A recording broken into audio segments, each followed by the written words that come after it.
একটা প্রশ্ন কিন্তু প্রায় মাথায় ঘোরে, তাই না? খাবারের পাতে কোন ডিমটা রাখা ভালো, মুরগির ডিম নাকি হাঁসের ডিম? তো আজকের এই বিশ্লেষণে চলুন এই পুরনো বিতর্কের একেবারে গভীরে গিয়ে দেখি বিজ্ঞান আর পুষ্টিগুণ আসলে কি বলছে। মূল প্রশ্নটা একদম সহজ, কোনটা বেশি উপকারী, মুরগির ডিম নাকি হাঁসের ডিম? এই প্রশ্নের উত্তর খুঁজতেই কিন্তু আমাদের আজকের এই আলোচনা। চলুন এই দুটি ডিমের উপকারিতা আর পুষ্টিগুণের মধ্যে একটা তুলনামূলক বিশ্লেষণ করে ফেলা যাক। তো ডিমকে তো আমরা প্রায় সুপারফুড বলে থাকি, আর সত্যি বলতে কি মুরগি বা হাঁস দুটো ডিমই কিন্তু পুষ্টিতে ভরপুর, কিন্তু এদের মধ্যে বেশ কিছু জরুরি পার্থক্য আছে যা আমাদের স্বাস্থ্যের উপর এক এক রকম প্রভাব ফেলে। চলুন সেই বিতর্কটা একটু খতিয়ে দেখা যায়। এবার আসা যাক আসল লড়াইয়ে, মানে পুষ্টিগুণের লড়াইয়ে। পুষ্টির দিক থেকে দেখলে কোন ডিমটা এগিয়ে আছে। তবে এই তুলনাটা করার আগে আমাদের একটা খুব গুরুত্বপূর্ণ ধারণা পরিষ্কার করে নিতে হবে। এই ধারণাটা হলো নিউট্রিয়েন্ট ডেন্সিটি বা পুষ্টির ঘনত্ব। মানে হলো খুব অল্প পরিমাণ খাবারের মধ্যে ঠিক কতটা পুষ্টি উপাদান ঢাসা আছে। যে খাবারের ঘনত্ব বেশি, বুঝতেই পারছেন, সেটা অল্প খেলেই অনেক বেশি পুষ্টি পাওয়া যায়। এখন এই টেবিলটার দিকে একবার চোখ বোলান।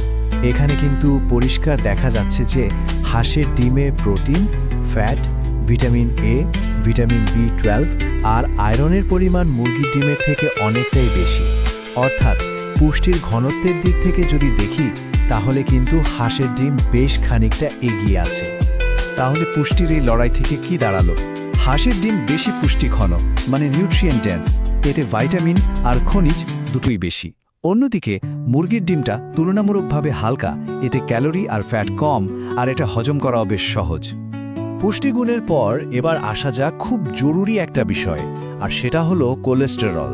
ডিম নিয়ে কথা হবে আর কোলেস্টেরলের প্রসঙ্গ আসবে না তা তো হয় না। আর এখানেই কিন্তু দুটো ডিমের মধ্যে একটা বড়সড় পার্থক্য রয়েছে। এই বার চার্টটা দেখুন, পার্থক্যটা একদম চোখে পড়ার মতো। হাঁসের ডিমে কোলেস্টেরলের পরিমাণ মুরগির ডিমের চেয়ে অনেক অনেক বেশি। আর ঠিক এই কারণেই কয়েকটা ক্ষেত্রে একটু বাড়তি সতর্কতার প্রয়োজন আছে। তাহলে কাদের একটু সতর্ক থাকতে হবে? দেখুন, যাদের হৃদরোগ, উচ্চ রক্তচাপ বা আগে থেকেই কোলেস্টেরলের সমস্যা আছে, পুষ্টিবিদরা সাধারণত তাদের জন্য হাঁসের ডিমটা একটু মেপে খাওয়ার পরামর্শ দেন। তাদের জন্য মুরগির ডিম কিন্তু তুলনামূলকভাবে একটা নিরাপদ বিকল্প। আচ্ছা, পুষ্টি আর কোলেস্টেরল তো বোঝা গেল। এবার একটু জীবনযাত্রার দিক থেকে ভাবা যাক। শরীরের জন্য ঠিক কি দরকার? চটজলদি অনেকটা শক্তি, নাকি প্রতিদিনের জন্য একটা নিয়ন্ত্রিত পুষ্টির যোগান? ব্যাপারটা এমন যে হাঁসের ডিমে যেহেতু ক্যালোরি বেশি, এটা শরীরে খুব দ্রুত শক্তি যোগাতে পারে। যারা বেশিক্ষণ ধরে শারীরিক পরিশ্রমের কাজ করেন, তাদের জন্য কিন্তু এটা দারুণ একটা অপশন। আর অন্যদিকে যারা ওজনটাকে একটু নিয়ন্ত্রণে রাখতে চান বা প্রতিদিনের একটা সুষম খাবারের অংশ হিসেবে ডিম খেতে চান, তাদের জন্য মুরগির ডিমই বেশি উপযোগী। তো এত সব তুলনার পর আমরা কোথায় এসে দাঁড়ালাম? চূড়ান্ত সিদ্ধান্তটা কি হবে? কোন ডিমটা আসলে সেরা? চলুন পুরো আলোচনার সারসংক্ষেপটা এবার দেখে নেওয়া যাক। দেখুন, সবচেয়ে জরুরি সত্যিটা হলো এই বিতর্কে কোনো একক বিজয়ী নেই।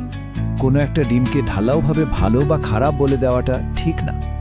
সেরা পছন্দটা আসলে পুরোপুরি নির্ভর করে এক একজনের শারীরিক অবস্থা, তার প্রয়োজন আর জীবনযাত্রার উপর। তাহলে সঠিক ডিমটা বেছে নেওয়া যেতে পারে কিভাবে? এই তিনটা সহজ ধাপ ভাবা যেতে পারে। প্রথমত, নিজের স্বাস্থ্যের অবস্থাটা বিবেচনা করা, যেমন কোলেস্টেরল বা অন্য কোনো সমস্যা আছে কিনা। দ্বিতীয়ত, নিজের জীবনযাত্রাটা কেমন, মানে কতটা শারীরিক পরিশ্রম হয় সেটা ভাবা। আর তৃতীয়ত, লক্ষ্যটা কি, দৈনিক পুষ্টির যোগান নাকি মাঝে মাঝে বাড়তি শক্তির জন্য? সব তথ্য তো এখন সামনেই আছে। এই পুরো বিশ্লেষণের পর সিদ্ধান্ত নেওয়ার পালা এখন আপনার। তাহলে ভাবুন তো, আজকের প্লেটে কোন ডিমটা থাকছে, মুরগির নাকি হাঁসের?